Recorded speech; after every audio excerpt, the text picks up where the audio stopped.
পাট শাক ভাজি, পাট শাক এবছরে প্রথম নতুন পাট শাক সিদ্ধ করতে দিয়েছি। আস্তে আস্তে সিদ্ধ হয়ে যাবে। সিদ্ধ করার পর ঝোলটা কিন্তু আর ফেলা যাবে না, কারণ পাট শাক ঝোল সমেতি খায়, সেই জন্য ঝোল সমেতি রাখবো। ভালো করে একটু সিদ্ধ করে নিয়ে, দারুণ প্রিয় আমার পাট শাক ভাজা, বিশেষ করে এই সময়।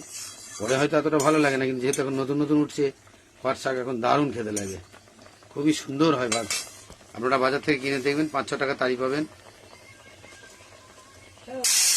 শাকগুলোকে সিদ্ধ করে নিয়েছি, ঠিক আছে, সিদ্ধ করে নিয়েছি।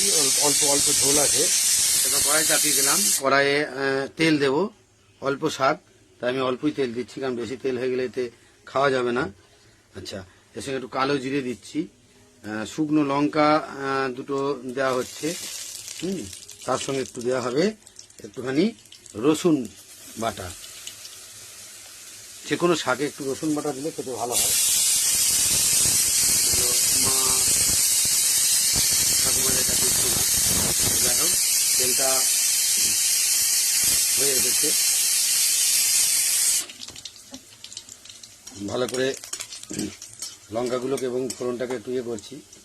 এখানে আমরা গুঁড়ো পোস্ত মানে দিতে পারি না, গোটা পোস্ত ছিটিয়ে দিতে পারেন গুঁড়ো হিসেবে, এখানে সেটাও দেওয়া যায়। সব রসুন বাটাটাকে আমি হালকা করে ভেজে নেব, কারণ কাঁচা রসুনের গন্ধ হবে।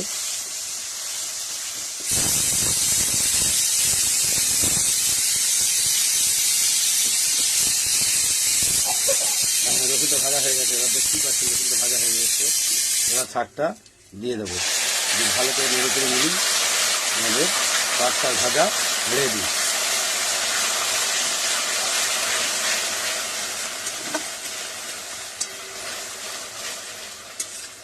সুন্দর গন্ধ বেরিয়েছে এবং ফ্রেশ টাটকা কচি শাক। দেখছেন অল্প ঝোল আছে এবং গড়গড় করে ফুটছে ঝোলটা, সুন্দর একটা দেখতে হয়েছে। দেখছেন এটাকে আমরা পাট শাক সব করতে হয়, যার জন্য একটু ঝোল ঝোল খেতে ভালো লাগে।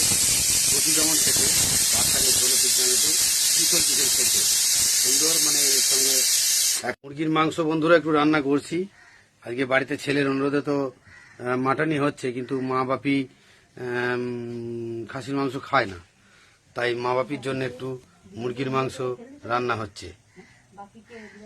তো বাটিতে জায়গা হয়ে গেল, বেশি জায়গা লাগবে না, সুন্দর করে দেখতেই পাচ্ছেন।